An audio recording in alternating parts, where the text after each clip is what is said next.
호르무즈 재개방을 미국이 이끌었습니다. 그런데 에너지 전쟁에서 가장 먼저 무너진 건 따로 있었어요. 비축유 78일치의 나라가 있었습니다. 중국이었어요. 한국은 208일치라고 했지만 실제로는 68일이었습니다. 둘 다 버티기 어려운 숫자였거든요. 그런데 한국만 2,400만 배럴을 따냈습니다. 이 차이가 어디서 나왔는지 지금부터 이야기합니다. 2026년 3월이었어요. 무스카트 항구에 짠 바람이 오만만 쪽에서 올라왔습니다. 낮인데도 항구는 조용했어요. 유조선들이 없었거든요. 원래는 이 시간에 크레인이 돌아가고 선박 경적이 겹겹이 쌓이는 항구였는데 그날은 달랐습니다. 물 위에 떠 있는 건 순찰정 두 척뿐이었어요. 22년차 해운 중개인의 손이 선박 추적의 화면 위에서 멈췄습니다. 호르무즈 해협을 통과하는 유조선이 없었어요. 하나도. 공세가 시작된 지 나흘째였습니다. 그날 서울 증시는 하루 만에 12%가 무너졌어요. 46년 역사상 단 하루 최대 낙폭이었습니다. 원화 가치도 17년 만에 최저였어요. 코스피 차트가 화면에서 절벽처럼 꺾여 있었습니다. 그 숫자를 보면서 솔직히 코웃음이 나왔어요. 68일이에요. 한국이 버틸 수 있는 시간. 혼잣말이었습니다. 한국은 비축유가 208일치라고 공식 발표했지만 실제 국내 소비량을 기준으로 따지면 68일이었거든요. 국제에너지기구가 권고하는 최소 기준인 90일에도 못 미쳤습니다. 석유 한 방울 안 나는 나라가 원유의 95%를 그 폭 50km 물길에 기대는 나라가 호르무즈 재개방이 안 되면 두 달 남짓 버티는 거예요. 오만 무스카트에서 22년을 에너지 해운 중개인으로 살았습니다. 호르무즈 해협은 제 밥줄이 지나는 물길이에요. 오만 영의 바로 옆입니다. 그 폭이 가장 좁은 곳은 34km밖에 안 돼요. 이란과 오만이 서로 마주보는 그 물길로 전 세계 석유 해상 교역의 약 27%가 지나갑니다. 그 바닷길을 22년간 봐온 사람으로서 석유가 없는 나라는 이 판에서 발언권이 없다는 걸 몸으로 알고 있었어요. 항구에서 사무실로 돌아오는 길이었습니다. 무스카트 구도심 골목은 오후에 더위가 절정이에요. 돌바닥에서 열기가 올라왔습니다. 샌들 밑으로 열이 느껴질 정도였어요. 그때 전화가 왔습니다. 두바이에서 일하는 동료 레자였어요. 이란 사람이었습니다. 나세르, 아부다비 봤어요? 뉴스는 봤어요. 아니 그게 아니에요. 한국 미사일 얘기예요. 잠깐 멈췄습니다. 한국 미사일이요? 레자가 설명했어요. 이틀 전 새벽이었습니다. 이란이 아부다비를 향해 탄도미사일 174발을 쐈어요. 드론도 수백 대였습니다. 아랍에미리트 방공망이 총동원됐어요. 미국 패트리엇, 이스라엘 방어체계, 그리고 한국산 천궁이 동시에 작동했습니다. 174발 중 161발이 격추됐어요. 96%였습니다. 그 숫자를 들으면서 머릿속으로 계산을 해봤어요. 96%. 패트리엇 요격 미사일 한 발 가격이 55억 원 수준입니다. 천궁은 15억 원이에요. 3분의 1 가격에 그 요격률이라는 거잖아요. 레자가 덧붙였습니다. 아부다비가 한국에 긴급 추가 구매 요청을 넣었다고 하던데요. 사무실 문을 열었습니다. 에어컨 바람이 이마를 식혔어요. 의자에 앉으면서 한 번 더 코웃음을 쳤습니다. 운이 좋았겠죠, 레자? 처음 실전이니까 상대도 방심했을 거예요. 한국 미사일이 아부다비 하늘에서 통했다고 해서 그게 호르무즈 재개방이랑 무슨 상관이에요? 전화를 끊고 나서 한참 창 너머 무스카트만을 바라봤습니다. 유조선이 없는 바다는 이상하게 넓어 보였어요. 22년 동안 한 번도 이렇게 조용한 바다를 본 적이 없었습니다. 어딘가 잘못됐다는 느낌이 드는 고요였어요. 그날 밤 레자에게 문자가 왔습니다. 나세르, 아부다비가 천궁 추가 물량 정식 요청서 넣었대요. 한국 기술진 6명도 아부다비로 날아갔다고. 화면을 들여다봤어요. 짧게 읽고 내려놓았습니다. 그래도 아니라고 생각했어요. 이건 방산 이야기일 뿐이라고. 에너지 협상은 다른 문제라고. 석유가 없는 나라가 호르무즈 재개방 협상에 영향을 미친다는 건 말이 안 된다고. 22년간 이 바다에서 일해온 제 눈에는 그렇게 보였습니다. 그 확신이 얼마나 틀렸는지. 그때는 아직 몰랐어요. 사흘이 지났어요. 무스카트 사무실 창너머로 항구가 여전히 비어 있었습니다. 이제는 그 빈 바다가 익숙해지기 시작했어요. 오만만 저편에서 해가 지면 오렌지색이 수평선에 깔리는데 그날은 그 빛 위에 유조선 윤곽이 하나도 없었습니다. 호르무즈 재개방이 언제 될지 아무도 몰랐어요. 책상 위에 숫자들이 쌓여 있었습니다. 저는 사흘째 같은 자료를 보고 있었어요. 한국에너지 통계였습니다. 중개인으로 22년을 살면서 이런 자료를 이렇게 오래 들여다본 적이 없었어요. 이유를 설명하기 어렵지만 내자가 말한 숫자들이 자꾸 머릿속에서 돌아다녔거든요. 2024년 기준이었습니다. 한국이 수입하는 원유의 약 70%가 중동에서 옵니다. 그 중동산 원유의 95% 이상이 호르무즈 해협을 통과하고요. 그러면 한국 전체 수입 원유의 66%부터 67%까지 가량이 이 물길을 지난다는 얘기예요. 이란이 봉쇄 선언을 한 그 순간부터 한국의 에너지 동맥이 틀어막힌 겁니다. 봉쇄가 시작된 첫 주였어요. 카타르에서 오는 액화 천연가스도 막혔습니다. 카타르산 천연가스 전량이 호르무즈를 통과하거든요. 한국 입장에서는 원유뿐 아니라 가스까지 이중 타격이었어요. 그 주에 동북아 천연가스 지표 가격이 하루 만에 40%가 뛰었습니다. 봉쇄 나흘 만에 코스피는 7% 무너졌고요. 그때 이미 중앙은행 환율이 17년 만에 최저였어요. 숫자를 보면서 턱을 괴었습니다. 한국 정부가 공식 발표한 비축유는 208일치였어요. 정부 비축량 7,648만 배럴, 민간 비축량 7,383만 배럴, 거기에 3개월 내 추가 확보 물량 3,500만 배럴을 더한 수치였습니다. 국제에너지기구 기준의 일평균 순수입량으로 나누면 208일이 나오거든요. 그런데 그게 국제에너지기구 통계 방식의 착시예요. 실제 국내 하루 석유 소비량인 280만 배럴을 기준으로 다시 계산하면 68일이 됩니다. 2달하고 일주일, 208일치 비축유. 정부 발표는 그랬지만 실제로는 68일이었습니다. 에너지 안보 취약도 순위에서 한국은 아시아 2위였어요.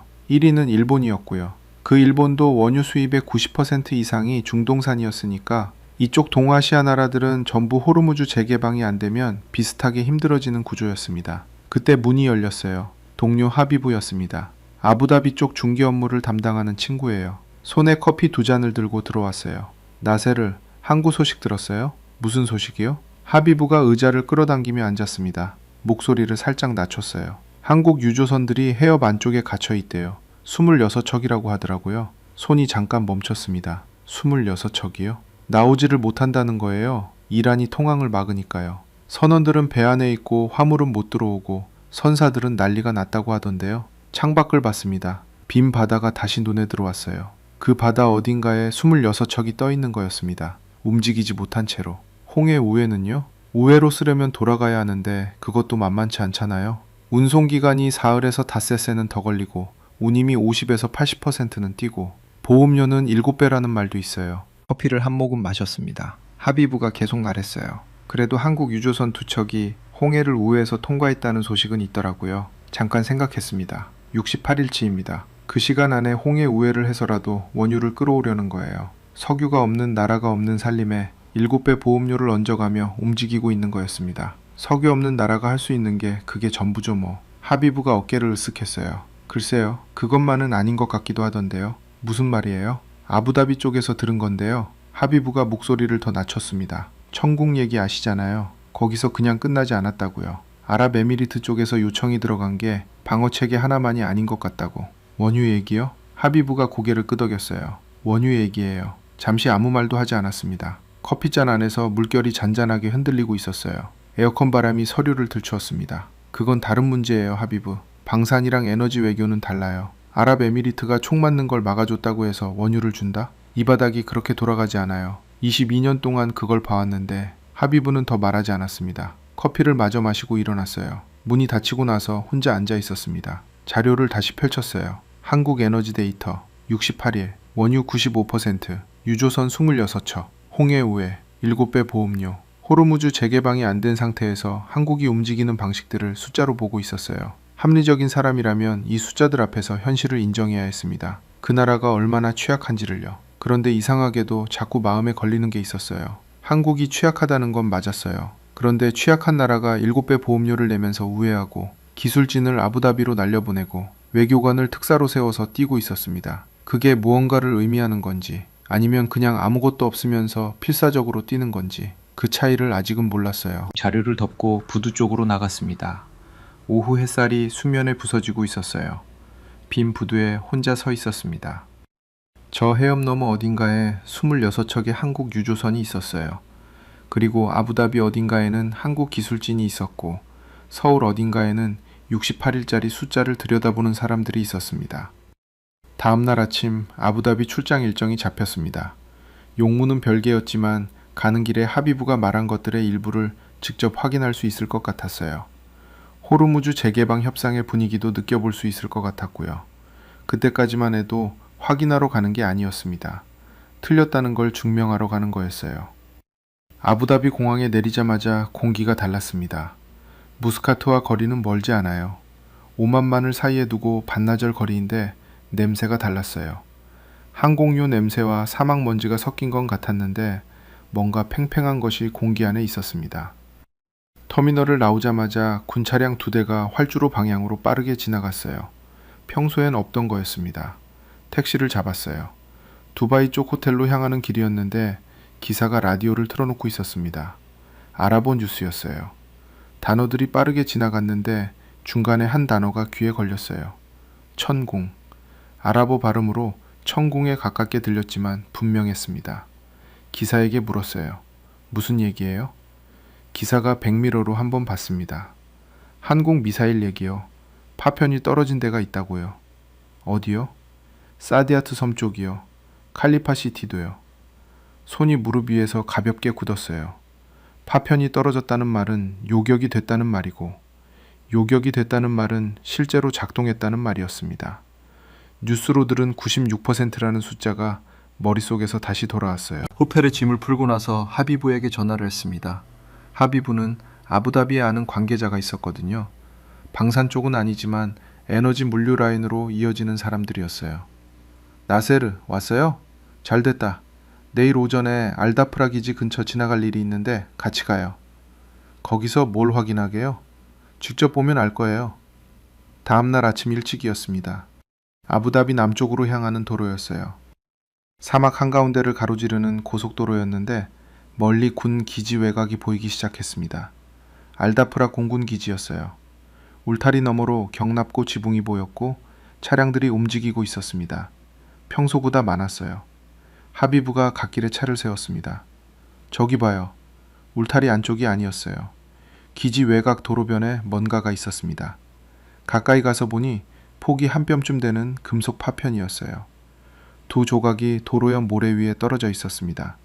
폭발로 구겨진 모양새였어요. 요격 파편이에요. 하비부가 낮게 말했습니다. 민간인 지역은 아니라서 아직 수거가 안 된 것들이 여기저기 있어요. 쭈그리고 앉아서 파편을 들여다봤습니다. 손으로 건드리진 않았어요. 표면이 열에 그슬려 있었고 한쪽 끝이 날카롭게 부러져 있었습니다. 이게 요격 미사일의 파편인지 요격된 탄도미사일의 파편인지는 모르겠어요. 그런데 이것이 아부다비 하늘 어딘가에서 떨어진 게 분명했습니다.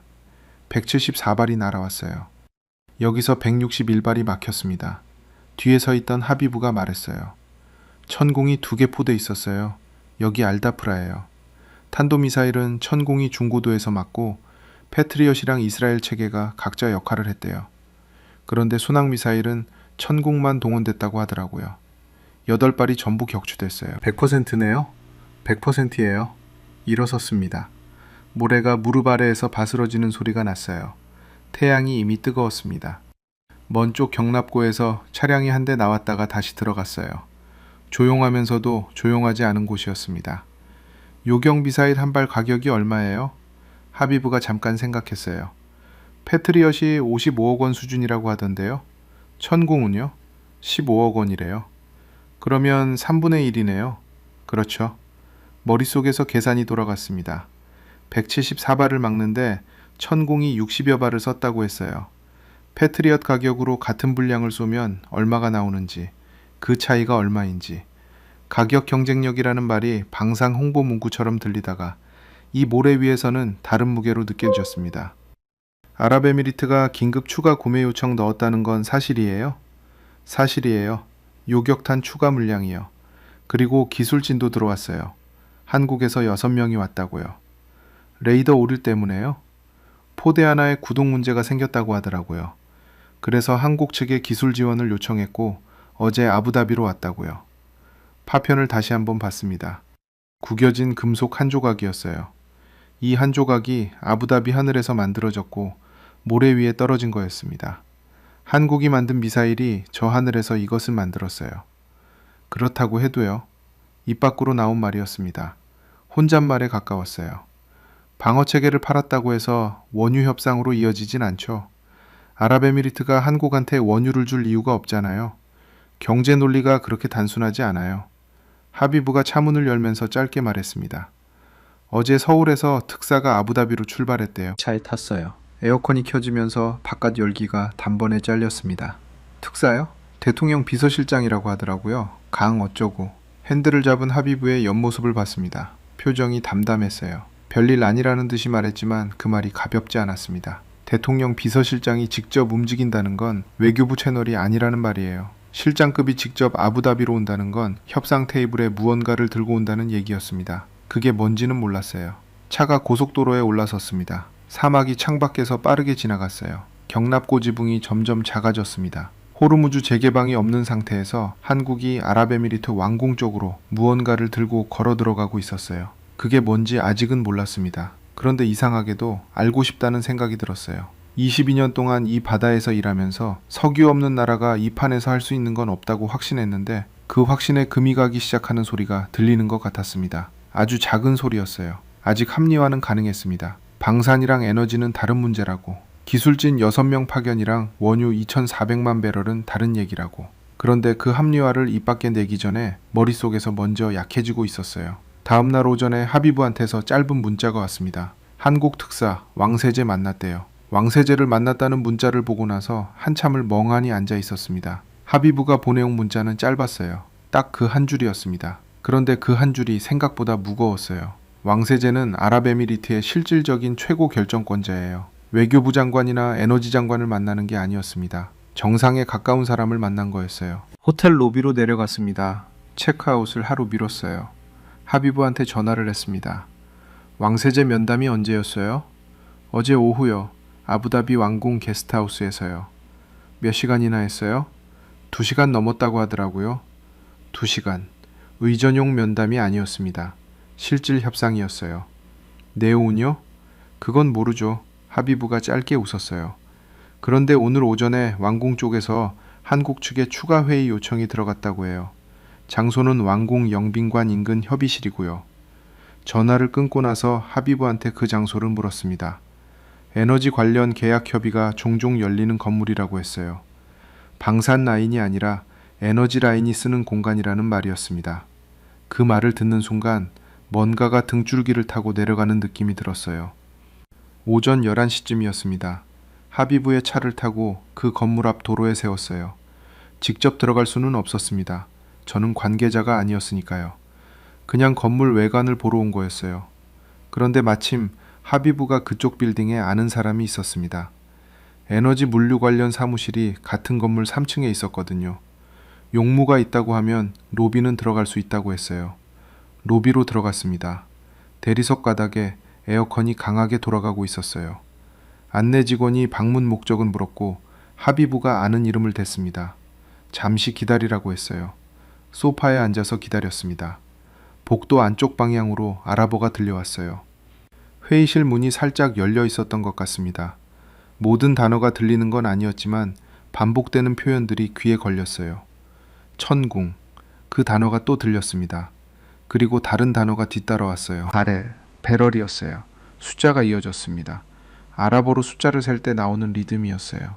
그 뒤에 한국어가 짧게 끼어드는 소리가 났습니다. 통역이 돌아가고 있었어요. 가만히 듣고 있었습니다. 배럴, 천궁, 그 두 단어가 같은 문장 안에서 이어지고 있었어요. 하비부가 옆에서 낮게 말했어요. 들려요? 고개를 끄덕였습니다. 방산이랑 에너지가 같이 있어요, 저 방에. 아무 말도 못했습니다. 대리석 소파 등받이에 등을 기댔어요. 천장에서 에어컨 바람이 내려오고 있었습니다. 차가웠어요. 2022년에 아랍에미리트가 한국 방위산업체 컨소시엄과 맺은 계약이 35억 달러였어요. 약 4조 1,800억 원이었습니다. 10개 포대였고 그 가운데 2개 포대가 알다프라에 실전 배치돼 있었어요. 아직 8개 포대가 순차 인도를 기다리고 있는 상태였습니다. 그 계약이 지금 이 건물 어딘가에서 다음 단계로 넘어가고 있었어요. 머릿속에서 반박이 올라왔습니다. 방산 계약 추가분과 원유는 별개라고. 두 협상이 같은 방에서 진행된다고 해서 연동된다는 보장은 없다고. 아랍에미리트는 전략적으로 움직이는 나라이고 방산 추가 구매에 원유를 묶는 건 그들 입장에서도 단순한 거래가 아니라고. 합리화였습니다. 그걸 알면서도 계속했어요. 그때 복도 안쪽에서 문 닫히는 소리가 났습니다. 발소리가 로비 쪽으로 가까워졌어요. 한국어가 짧게 들렸습니다. 아부다비 쪽 관계자 목소리에 이어 한국어 대답이 나왔어요. 통역이 붙어 있는 것 같았습니다. 반사적으로 소파 뒤쪽으로 몸을 약간 당겼어요. 관계자가 아닌 사람이 여기 있으면 안 됐으니까요. 하비부도 눈치를 챘는지 스마트폰을 꺼내보는 척했습니다. 발소리가 로비를 지나쳐 엘리베이터 쪽으로 갔어요. 숨을 내쉬었습니다. 하비부가 속삭였어요. 나세르, 아까 배럴 숫자 들었죠? 들었어요. 1000만 단위였잖아요. 고개를 끄덕였습니다. 그 숫자가 정확히 뭔지는 몰랐어요. 그런데 1000만 배럴 단위의 원유가 방산계약과 같은 문장 안에서 거론되고 있었다는 건 알았습니다. 68일입니다. 한국이 버틸 수 있는 시간. 그 68일을 늘려줄 수 있는 원유가 지금 협상되고 있었어요. 호르무즈 재개방이 안 된 상태에서 한국은 해협 밖에서 다른 방법으로 움직이고 있었습니다. 그래도 모르죠. 말이 저절로 나왔어요. 아직 협상 단계일 수도 있고 방어체계 계약이 연장됐다고 해서 원유가 나온다는 보장은 없어요. 아랍에미리트가 전략적 판단을 그렇게 단순하게 하진 않아요. 하비부가 스마트폰을 내려놓으면서 저를 봤습니다. 나세르, 왜요? 지금 합리화하고 있잖아요. 입을 다물었습니다. 하비부가 계속 말했어요. 오만 에너지 중개인이 아부다비까지 와서 복도에 숨어서 듣고 있는 이유가 뭐예요? 틀렸다는 걸 증명하려고요? 아니면 뭔가 달라진 게 있어서요? 대답하지 못했습니다. 3층 엘리베이터가 열리는 소리가 들렸어요. 하비부의 지인이 내려오고 있었습니다. 용무를 보고 나가야 했어요. 소파에서 일어서면서 발 아래 대리석 바닥이 차갑게 느껴졌습니다. 방산이랑 에너지가 같은 방에 있었어요. 그 안에서 배럴 단위 숫자가 오가고 있었습니다. 한국 특사가 왕세제를 2시간 넘게 만났어요. 천공이 174발 중 161발을 막았습니다. 이 사실들이 각각 따로 있는 건지 아니면 하나의 방향을 가리키는 건지 그 답을 아직은 인정하고 싶지 않았어요. 건물을 나오자 사막 열기가 얼굴을 쳤습니다. 눈을 가늘게 떴어요. 무스카트로 돌아가는 비행기는 저녁이었습니다. 그 전까지 몇 시간이 남아 있었어요. 공항 대합실에 일찍 도착해서 앉았습니다. 뉴스 화면이 천장에 달린 모니터에서 돌아가고 있었어요. 한국 뉴스 채널이었습니다. 화면에 특사 관련 자막이 떴다가 사라졌어요. 자막 끝에 숫자가 있었는데 완전히 읽기 전에 다음 화면으로 넘어가 버렸습니다. 앞에 앉은 여행객이 핸드폰을 보고 있었어요. 옆 여행객이 잠들어 있었습니다. 공항은 늘 그렇듯 아무 일도 없는 것처럼 돌아가고 있었어요. 그런데 그 평온한 공항 어딘가에 한국 특사단이 있었습니다. 그들이 들고 온 게 뭔지, 아랍에미리트가 돌려준 게 뭔지, 그 전말이 궁금해지기 시작했어요. 합리화가 조금씩 구멍이 나고 있었습니다. 무스카트로 돌아오는 비행기 안에서 잠을 못 잤습니다. 좌석 등받이를 뒤로 젖혀봤지만 눈이 감기지 않았어요.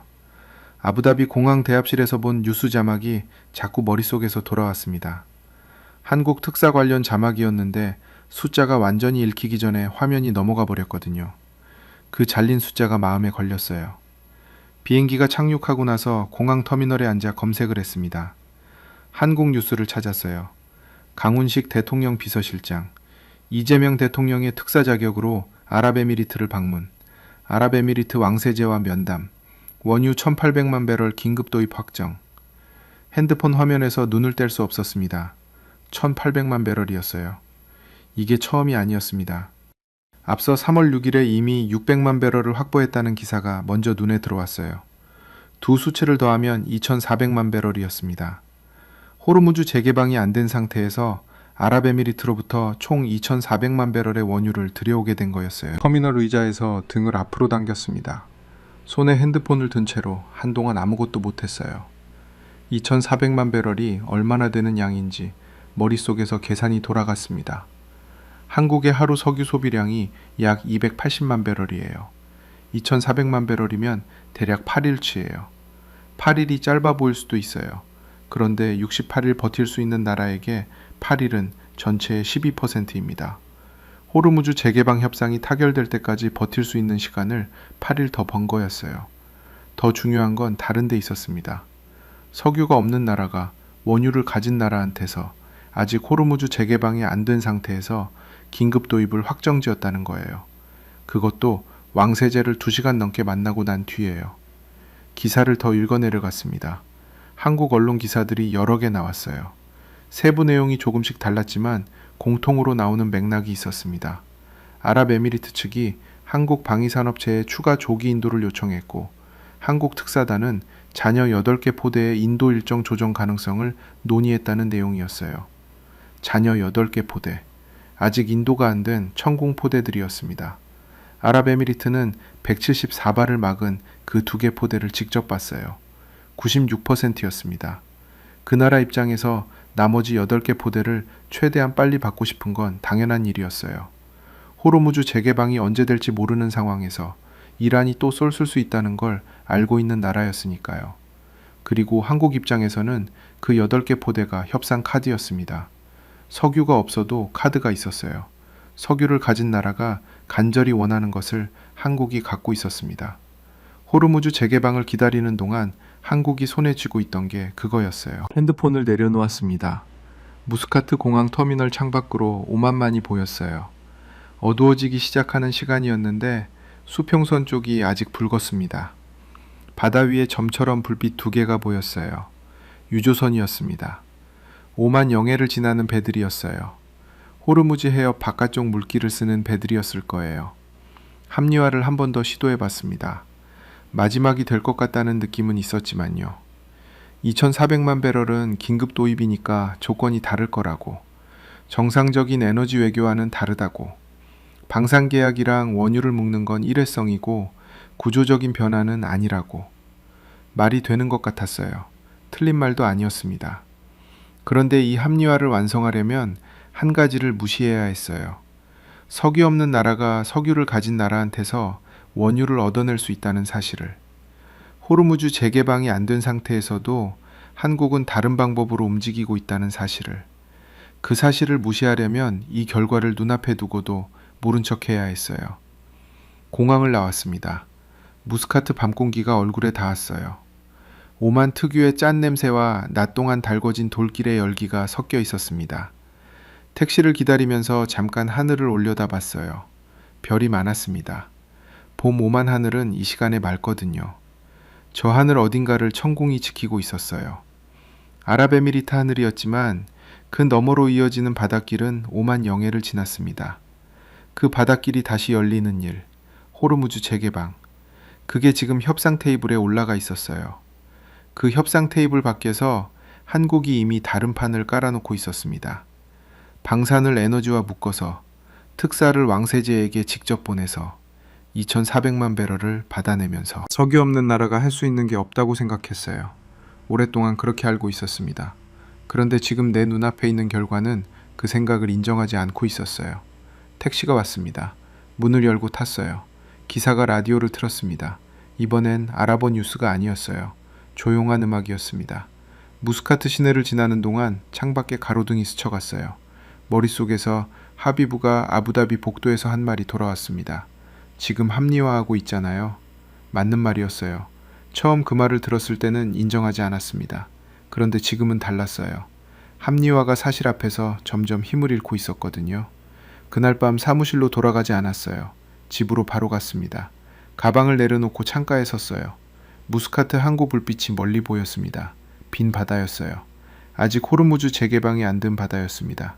그런데 그 빈 바다 너머 어딘가에서 2400만 배럴이 움직이고 있었어요. 다음날 아침 뉴스가 또 터졌습니다. 루비오 국무장관이 직접 발언했어요. 호르무즈 재개방에 대한 협상이 진전됐다고. 그리고 2달 안에 합의가 안 되면 선택지를 모두 갖게 될 거라고. 다시 전쟁이 될 수 있다는 말이었습니다. 60일이었어요. 그 숫자가 머릿속에 박혔습니다. 호르무즈 재개방이 60일 안에 안 되면 다시 공격이 시작돼요. 그 60일 동안 한국이 확보한 2400만 배럴은 8일치였습니다. 60일과 8일 사이의 간격. 그 간격이 아직 50일 넘게 남아 있었어요. 한국이 다음에 무엇을 더 할 수 있는지가 궁금해졌습니다. 그게 무엇인지 몰랐어요. 그런데 이미 2,400만 배럴을 만들어낸 나라라면 그 50일 안에 또 움직일 거라는 생각이 들었어요. 그 생각이 들었을 때 뭔가 결정적인 걸 인정하기 직전이라는 걸 알았습니다. 아직은 아니었어요. 한 단계가 더 남아 있었어요. 오만 외교부 쪽에 아는 관계자가 있었습니다. 미국 이란 협상의 중재 역할을 오만이 하고 있었으니까요. 그 사람한테 전화를 해야 할 것 같았어요. 협상의 뒷면이 어떻게 돌아가고 있는지, 호르무즈 재개방 협상에서 실제로 무슨 얘기가 오가고 있는지 그걸 알아야 했습니다. 오만 외교부 쪽에 아는 사람을 만나러 무스카트 구도심으로 나갔습니다. 아켈이라는 사람이었어요. 오만 외교부에서 중동 협상 지원 업무를 담당하고 있었습니다. 에너지 중개 라인으로 오래전부터 알고 지낸 사이였어요. 오만이 미국 이란 협상의 실질 중재국이 된 이후로는 자주 만나지 못했는데 그 사람이라면 협상 뒷면을 어느 정도는 알고 있을 거라고 생각했습니다. 전화를 했더니 점심을 같이 하자고 했어요. 구도심 쪽 작은 식당이었습니다. 무스카트 구도심은 오래된 돌길이 많아요. 오후가 되면 돌틈에서 열기가 올라옵니다. 걸어가는 동안 신발 밑창으로 그 열이 느껴졌어요. 골목 어귀에 향신료 냄새가 걸려 있었습니다. 언제나 같은 냄새인데 그날은 그게 유독 짙게 느껴졌어요. 식당은 작았습니다. 테이블이 6개였어요. 아켈은 안쪽 구석에 앉아 있었어요. 얼굴이 피곤해 보였습니다. 눈 아래가 거뭇했어요. 요즘 잠을 못 자요? 아켈이 물을 마시면서 짧게 웃었습니다. 협상이 2단계에 오면 다들 그래요. 자리에 앉았어요. 음식을 시키고 나서 한동안 가벼운 얘기를 했습니다. 날씨 얘기, 무스카트 항구가 얼마나 더 비어 있을 것 같냐는 얘기요. 아켈은 말수가 적었어요. 피곤한 사람이 아껴서 쓰는 말투였습니다. 호르무즈 재개방이 진짜 될 것 같아요? 직접 물었어요. 아켈이 숟가락을 내려놓지 않고 한번 저를 봤습니다. 뉴스는 봤죠? 봤어요. 원칙적 합의라고 나왔잖아요. 그게 진짜예요? 아켈이 잠깐 창밖을 봤습니다. 골목으로 오토바이 한 대가 지나갔어요. 다시 음식 쪽으로 시선을 내렸어요. 공식 서명은 아직이에요. 트럼프도 하메네이도 최종 승인을 안 한 상태고요. 수일 더 걸릴 거예요. 내용은요? 공개된 거 이상은 말 못해요. 아켈이 천천히 말했습니다. 그런데 호르무즈 재개방에 대해서는 양측이 공감을 이룬 건 맞아요. 그게 핵심이에요. 나머지 핵 프로그램 관련 사안들은 추후 협상으로 밀릴 가능성이 있고요. 루비오가 60일이라고 했잖아요. 아켈이 고개를 끄덕였습니다. 호르무즈가 먼저 열리고 그 다음 60일 안에 핵 문제를 다시 협상한다는 구조예요. 60일이 데드라인이에요. 그 안에 안 되면 루비오가 말한 선택지가 다시 생기는 거고요. 트럼프가 서두르지 말라고 했던데요. 공화당 강경파 때문이에요. 아켈이 물을 한 모금 마셨습니다. 이란에 너무 많이 양보했다는 내부 반발이 있거든요. 트럼프가 속도를 조절하는 모양새를 보여줄 필요가 있는 거예요. 실제로는 진행되고 있는데 겉으로는 여유 있는 척 하는 거죠. 그 말을 들으면서 숟가락을 들었다가 다시 내려놓았습니다. 이란 쪽은요? 이란이 순순히 응해요? 이란도 복잡해요. 아켈이 목소리를 약간 낮췄습니다. 이란 국영방송은 호르무즈 통제권이 이란 관리하에 있어야 한다는 얘기를 계속하거든요. 강경파 매체들은 합의 자체를 비판하고 있고요. 하메네이가 서명을 해야 하는데 그 결정이 내부에서 어떻게 처리될지가 변수예요. 잠깐 침묵이 흘렀습니다. 부엌 쪽에서 국자가 냄비에 부딪히는 소리가 났어요. 원칙적으로 합의했다고 해도 공식 서명까지는 아직 기어이 넘어야 할 것들이 있네요. 그렇죠. 그래서 아직 아무도 확신 못해요. 아켈이 처음으로 피곤한 표정 없이 말했어요.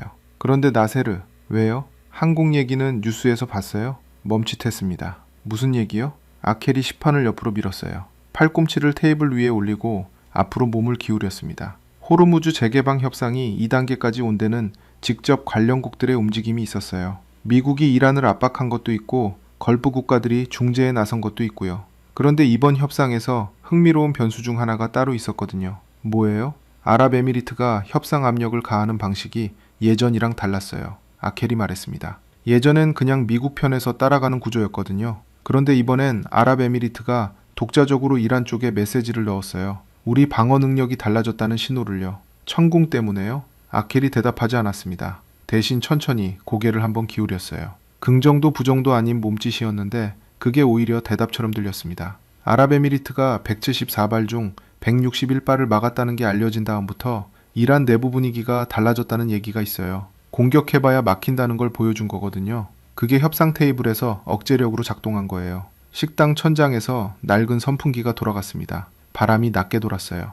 그러면 천공이 호르무즈 재개방 협상에 영향을 미쳤다는 거예요? 아켈이 커피잔을 들었습니다. 협상은 힘의 균형이에요. 억제력이 있으면 테이블이 달라져요. 아랍에미리트가 막을 수 있다는 걸 이란이 알게 됐을 때 이란이 계속 쏠 이유가 줄어드는 거거든요. 그게 협상으로 이어지는 거고요. 커피를 한 모금 마시고 나서 아켈이 덧붙였어요. 그 억제력이 어디서 왔는지는 뉴스에 다 나왔잖아요. 오랫동안 아무 말도 못했습니다. 방산이랑 에너지는 다른 문제라고 했어요. 22년 동안 그게 맞다고 알고 있었습니다. 원유는 원유 라인에서 오고 무기는 무기 라인에서 간다고. 그게 이 바닥의 상식이라고. 그런데 지금 아켈이 말하고 있는 건 달라쌌습니다.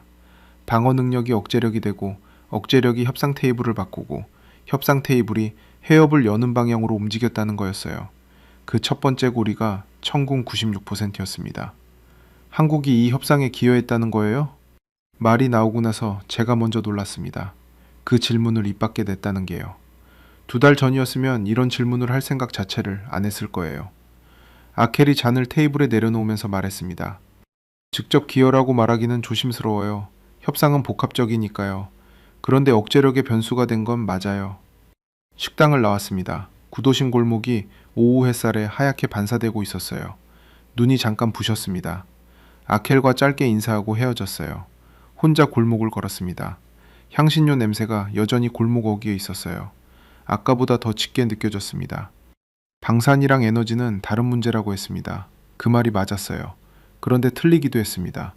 방어 능력이 억제력이 되고 억제력이 협상을 바꾼다는 건 방산과 에너지 사이에 연결고리가 있다는 말이었어요.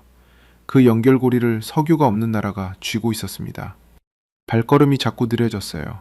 멈추고 싶은데 멈추면 안 된다는 것 같은 이상한 감각이었습니다. 호르무즈 재개방 협상이 테이블 위에 올라온 배경에 천공이 있었습니다. 천공 8개 포대 잔여 인도가 원유 2,400만 배럴로 이어졌어요. 그 원유가 68일을 버티는 한국에게 8일을 더 줬습니다. 이 흐름을 보면서도 아직 뭔가가 걸렸어요. 인정하기 직전인데 완전히 인정이 안 되는 상태였습니다. 마지막 한 조각이 남아 있었어요. 그게 뭔지는 알 것 같았는데 그 조각이 있는 곳에는 아직 가지 않았습니다. 골목 끝에서 무스카트 항구가 내려다 보였어요. 아직 빈 바다였습니다. 그런데 저 바다가 곧 달라질 것 같다는 느낌이 처음으로 들었어요. 호르무즈 재개방이 수일 안에 사명될 수 있다는 말을 들었으니까요. 그 변화가 어떻게 만들어졌는지. 그 이야기의 마지막 조각은 다른 데 있었습니다. 숫자나 협상 테이블이 아닌 곳이에요. 다음 날 아침 무스카트 구도심을 다시 걸었습니다. 한국 식당이 하나 있다는 걸 예전부터 알고 있었어요.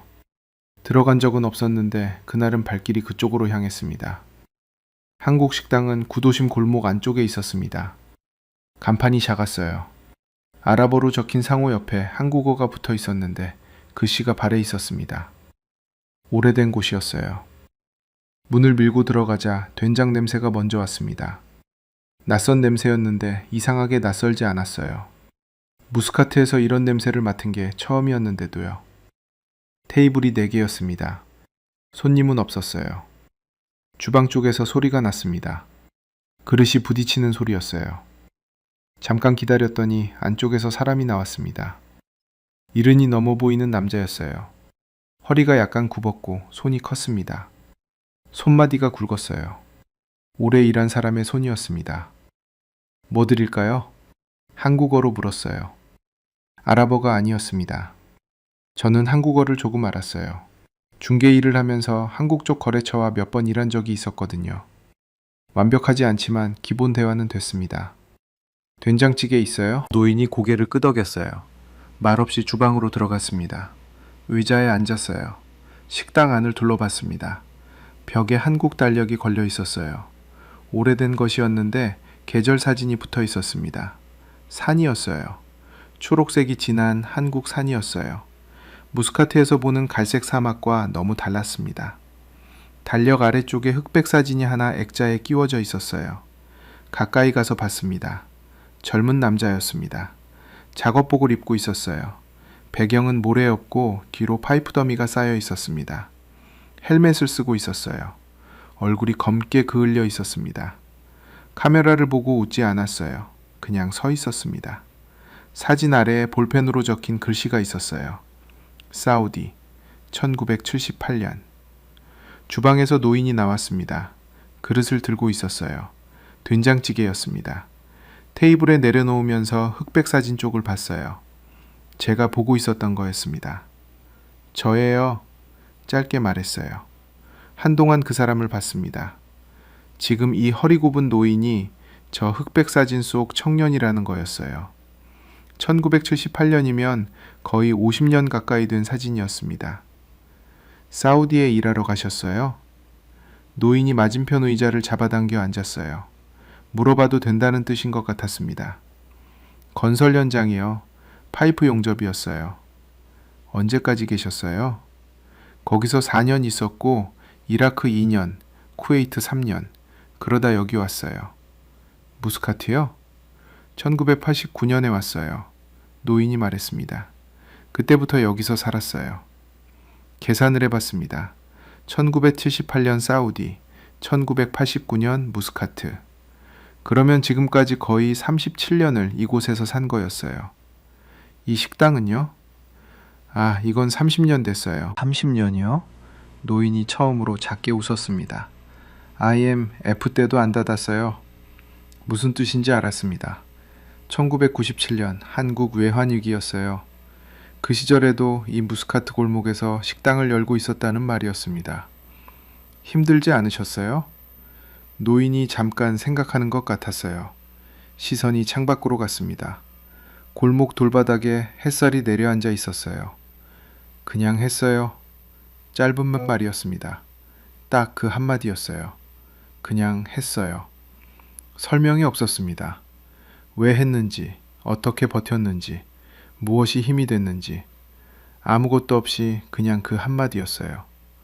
그런데 그 한마디가 된장찌개 냄새가 배인 이 작은 식당 안에서 무게가 달랐습니다. 1978년 사우디 사막이었어요. 기온이 50도가 넘는 곳이었습니다. 작업복이 땀에 젖으면 소금꽃이 피었을 거예요. 파이프 용접을 하면 불꽃이 얼굴 가까이 튀었을 겁니다. 손바닥에 굳은 살이 박혔을 거예요. 한국으로 보낼 월급 봉투를 쓰면서 무슨 생각을 했을지. 그걸 이 노인은 설명하지 않았어요. 그냥 했어요. 그 말 안에 설명이 필요 없는 세대가 있었습니다. 눈이 뜨거워지기 시작했어요. 이상했습니다. 저는 오만 사람이에요. 한국인이 아니에요. 그런데 이 노인의 말 한마디에 왜 이런 감각이 오는 건지 몰랐습니다. 22년 동안 이 바다에서 에너지 중개인으로 살면서 이런 감각을 느낀 적이 없었어요. 된장찌개를 한 숟가락 떴습니다. 뜨거웠어요. 짭짤하고 구수했습니다.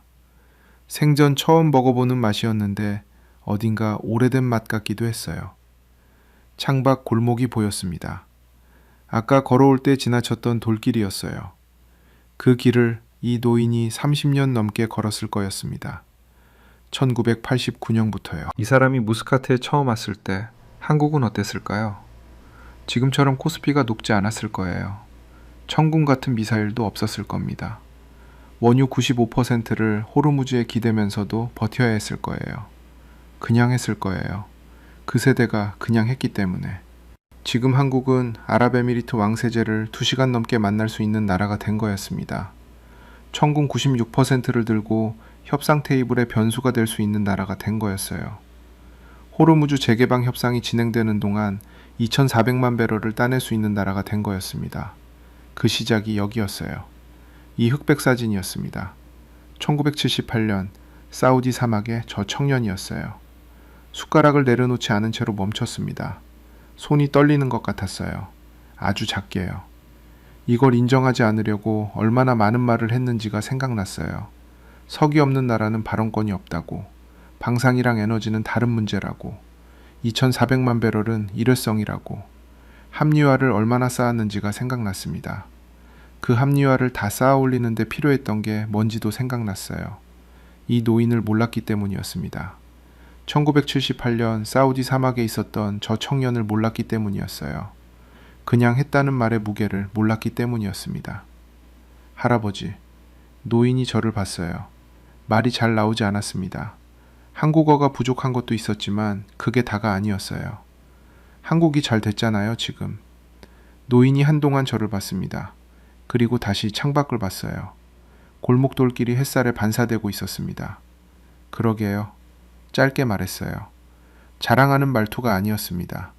그냥 사실을 확인하는 것 같은 목소리였어요. 처음엔 몰랐어요. 이렇게 될 줄을요. 지금은요? 노인이 작게 웃었습니다. 지금도 잘 모르겠어요. 근데 잠깐 멈췄어요. 열심히 하더라고요, 그 사람들이. 그 말이 끝나고 나서 식당이 조용해졌습니다. 주방에서 가스불 낮게 타는 소리만 들렸어요. 여러분의 아버지가 그 사막에 있었습니다. 여러분의 어머니가 그 새벽에 있었어요. 구로공단 재봉틀 앞에, 독일 탄광 지하 막장에, 이라크 건설 현장 파이프 더미 앞에. 설명하지 않았어요. 왜 하는지 묻지 않았습니다. 그냥 했어요. 그 손이 쌓은 것들이 오늘 이 협상 테이블 위에 올라와 있었습니다. 호르무즈 재개방이라는 말이 한국과 연결되는 방식이 그 손에서 시작된 거였어요. 여러분이 이 나라의 저력입니다. 눈물이 뺨까지 내려왔을 때 노인이 조용히 일어났습니다. 주방으로 들어가면서 아무 말도 하지 않았어요. 그게 오히려 고마웠습니다. 된장찌개가 식어가고 있었어요. 그래도 한 숟가락 더 떴습니다. 그 순간 22년이 무너졌어요. 석유 없는 나라는 발언권이 없다는 22년이요. 방산이랑 에너지는 다른 문제라는 22년이요. 오랫동안 이 바다에서 일하면서 쌓아온 그 확신이 이른이 넘은 노인의 말 한마디 앞에서 전부 무너졌습니다. 틀렸습니다. 소리내서 말했어요. 식당 안에 혼자였고 한국어였고 제 발음이 어색했을 거예요. 그래도 했습니다. 오랫동안 틀렸습니다. 식당을 나왔을 때 무스카트 구도심 골목이 오후 햇살에 잠겨 있었습니다. 걸음이 저절로 항구 쪽으로 향했어요. 돌길이 끝나는 곳에 경사가 시작됐고 내리막을 따라 내려가면 방파제가 나왔습니다. 22년 동안 수백 번은 걸었을 길이었어요. 그런데 그날은 발바닥에 닿는 돌의 감촉이 다르게 느껴졌습니다. 아까보다 뜨거운 것 같기도 하고 아닌 것 같기도 했어요. 방파제 끝까지 걸어갔습니다. 난간이 있었어요. 쇠로 된 난간이었는데 낮 동안 햇볕을 받아서 손에 닿자마자 뜨거웠습니다. 그래도 잡고 있었어요. 바다가 거기 있었습니다. 여전히 비어 있었어요. 호르무즈 재개방이 아직 공식 서명된 게 아니었으니까요. 원칙적 합의는 나왔지만 트럼프와 하메네이의 최종 승인이 남아 있었어요. 수일이 걸릴 거라고 했습니다.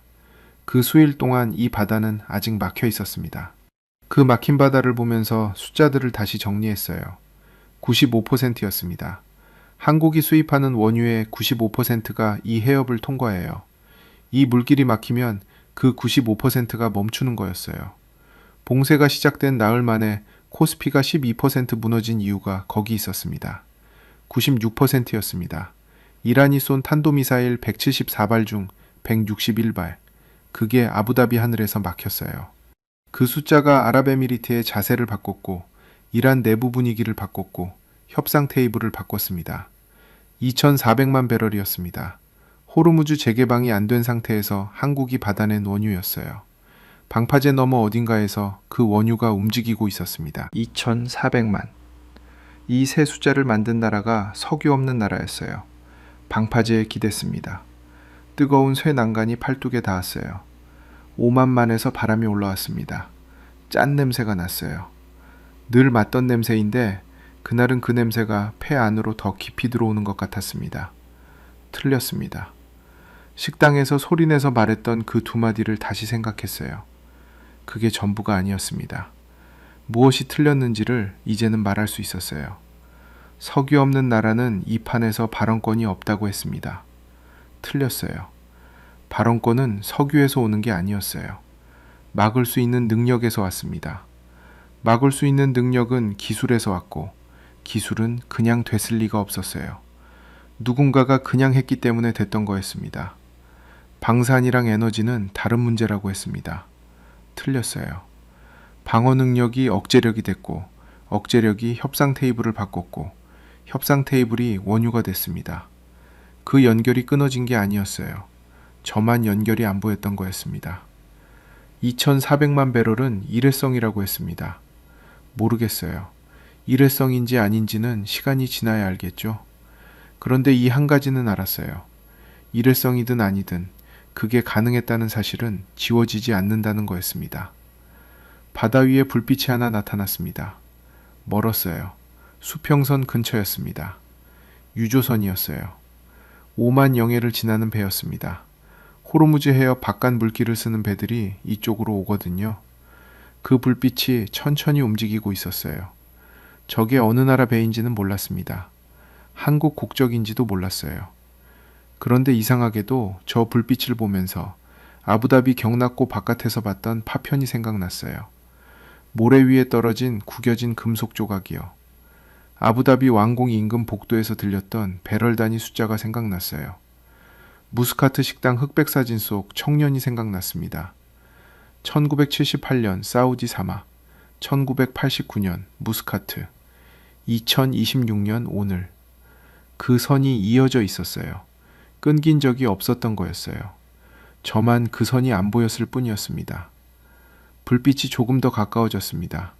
뜨거운 난간을 손으로 꽉 쥐었어요. 쇠 냄새가 손바닥에 배었습니다.